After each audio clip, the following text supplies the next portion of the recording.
एकनाथ जी भगवान श्री रामेश्वरम भगवान को जल चढ़ाने के लिए जल लेके आ रहे थे गंगोत्री से।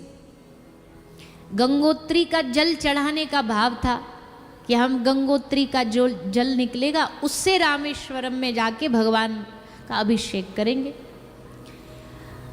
तो लेकर के इतनी लंबी यात्रा कहाँ से लेके कहाँ तक, कई महीने धीरे धीरे चलते चलते उस जल को सर पे रखते रखते भगवान श्री एकनाथ जी चलते चलते जब रामेश्वरम पहुंचने वाले थे तो पहुंचने से पहले ने थोड़ा जंगल पड़ा, वह जंगल में रुके और रुक के उनने देखा कि जहाँ वो बैठे वहीं पास में एक गधा बेचारा पड़ा पड़ा तड़पड़ा रहा, बिल्कुल हाथ पांव मारता हुआ तड़पड़ा रहा है। समझ गए कि ये बेचारा कोई बड़ा प्यासा यहाँ भूखा प्यासा पड़ा है, कोई इसे देखने वाला नहीं है।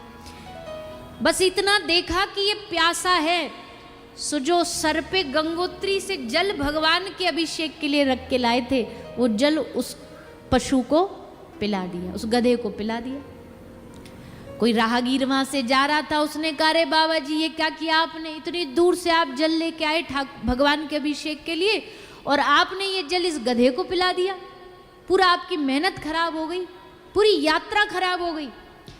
तब श्री एकनाथ जी ने मुस्कुरा के कहा भैया अगर इस तड़पड़ाते हुए इस पशु में, इस जीव में, इस गधे में अगर मैं अपने भगवान को न देख पाया तो मुझे यकीन है कि वहाँ बैठा हुआ महादेव भी, उस शिवलिंग में भी, उस मंदिर में भी मुझे कभी अपना महादेव नजर नहीं आएगा। जो इसमें ना दिखा वो वहाँ क्या दिखेगा। जैसे भगवान श्री एकनाथ जी ने ऐसा भाव मन में रखा, गधे से स्वयं श्री रामेश्वरम भगवान प्रकट हो गए। उन्होंने कहा हम तो परीक्षा लेने आए थे, जय जय विनती, हम तो परीक्षा लेने आए थे, परीक्षा लेने आए थे और उस परीक्षा में तुम सफल हो गए। भैया हम भी आप सबसे प्रार्थना करें, ज्यादा नहीं, अभी इतनी ऊंची स्थिति वाले तो हम नहीं हुए कि कण कण में भगवान को देख लें, पर भैया कम से कम कुछ जो असहाय पशु हैं, जो असहाय जीव हैं, जो असहाय गौ माताएं हैं, ऐसे जीवों में कम से कम ठाकुर जी का दर्शन करो, भगवान का दर्शन करो। भगवान का दर्शन करते ही आपके हृदय में अपने आप इनके मन में प्रेम उत्पन्न होगा, इनके लिए मन में दया भाव उत्पन्न होगा। जब तक इनके प्रति दया भाव नहीं तब तक मंदिरों में भी भगवान कहाँ में नजर आएंगे।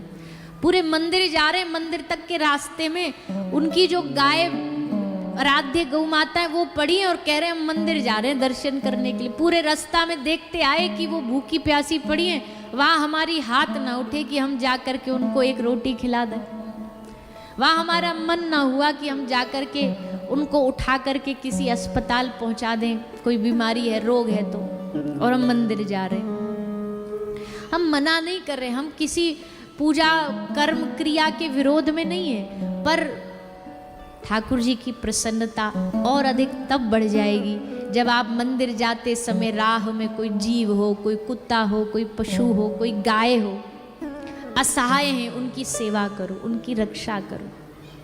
भगवान तब आपको लगेगा, भगवान को लगेगा कि हाँ हम केवल इसके लिए एक बाउंड्री में कैद नहीं है, हम इसके लिए सब जगह हैं, ये सब में हमारा दर्शन करता है।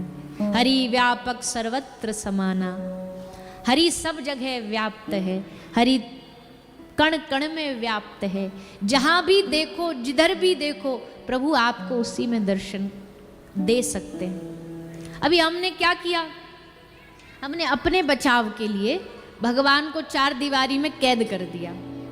मंदिर में खड़े, झूठ नहीं बोलना, मंदिर में खड़े, मंदिर से बाहर जितना बोलना बोल लेना।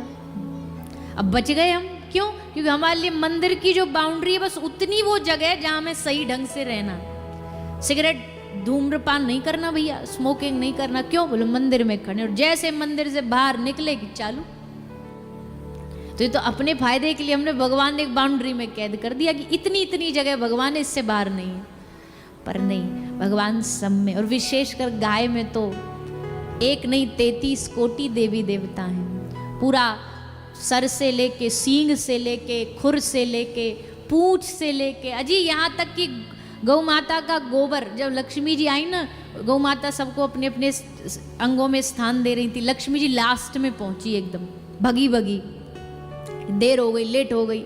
गौ माता से कहा, हे गौ माता हमको भी अपने शरीर में थोड़ा स्थान जगह दे दो। गौ माता बोली, आप तो देर हो गया, हमारे तो सब जगह, हमने गलकंब में, अपने नेत्रों में, सूर्य चंद्रमा को कान में, सब जगह हमने वास दे दिया, पीठ में धर्म रहता है, तो अब तुमको कहाँ वास दें। लक्ष्मी जी बोले, कुछ भी हो जाए, देखो आप अगर हमें स्वीकार नहीं करोगी तो पक्का वादा है, हमें पक्का भरोसा है, नारायण भगवान भी स्वीकार नहीं करेंगे, हमारे स्वामी भी हमें तभी स्वीकार करेंगे जब आप स्वीकार कर लोगे, क्योंकि आप उनकी आराध्य हो।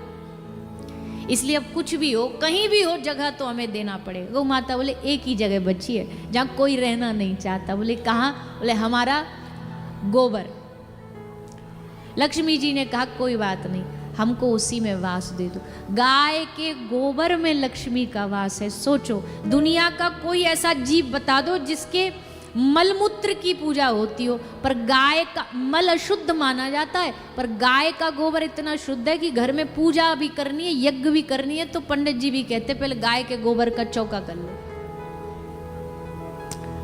कोई दुनिया के किसी पशु के मल को देख भी ले तो छी छी छी, राम राम राम। यहाँ पूजा के लिए, पूजा के स्थान को पवित्र करने के लिए, यज्ञ के लिए गाय के गोबर का उपयोग। एक तो उसमें लक्ष्मी जी का वास है। तो भैया ऐसी गौ माता है। और गाय का गोबर, गोबर नहीं, गोबर, गौ का वरदान है, गाय का वरदान है। गाय के गोबर से इतनी सारी चीज़ें बन सकती। हम तो अपने अस्पताल में कुछ कुछ चीज़ें बनाते हैं, पर गाय के गोबर से बड़ी चीज़ों का निर्माण हो सकता है। बहुत सारे प्रोडक्ट बनते हैं, लोग बनाते भी हैं। गौमूत्र से कई सारी औषधियाँ भी बनती हैं। तो अब हम तो इतना ही कहेंगे कि भैया ज़्यादा नहीं, पर उन गौ माता में अपने ठाकुर जी आराध्य का दर्शन करोगे ना, तो उनको ऐसे सड़क पे बिलकता तड़पता छोड़ करके नहीं जाओगे, बल्कि उनकी सेवा करोगे, आगे बढ़ोगे, कदम बढ़ाओगे उनकी सेवा के लिए। एक नाथ जी ने उस गधे में भगवान को देखा तो गधे में साक्षात भगवान प्रकट हो गए। ज्ञानदेव जी ने कुत्ते में भगवान को देखा। कुत्ता आया, ज्ञानदेव जी महाराज की थाली से रोटी लेके भग गया। अब जैसे रोटी लेके भगा, अब कोई हमारी थाली में से कुत्ता रोटी लेके भग जाए तो सबरा घर उसको पीटने दौड़ेगा। डंडा लेके पत्नी अलग, बेलन लेके बेटी अलग, अरे राम राम छी छी, रुक जा, तो सब मारने दौड़ेंगे। ज्ञानदेव जी महाराज भी दौड़े, पर डंडा लेके ना दौड़े। क्या लेके दौड़े? घी का कटोरा लेके दौड़े। ज्ञानदेव जी हाथ में घी का कटोरा लेके भगे जा रहे। अरे प्रभु रुको रुको रुको, अरे सूखी रोटी काहे को खा रहे हो, घी नहीं लगाया था, लो थोड़ा घी लगा ले जाओ तब पाना। और उस कुत्ते में उन्हें भगवत दर्शन हो गया। तो भैया ये सब भगवान के अवतारों का रूप है। भगवान कहीं भी, किसी भी रूप में, कहीं भी अवतार ले सकते हैं, सब में दर्शन हो सकता है उनका।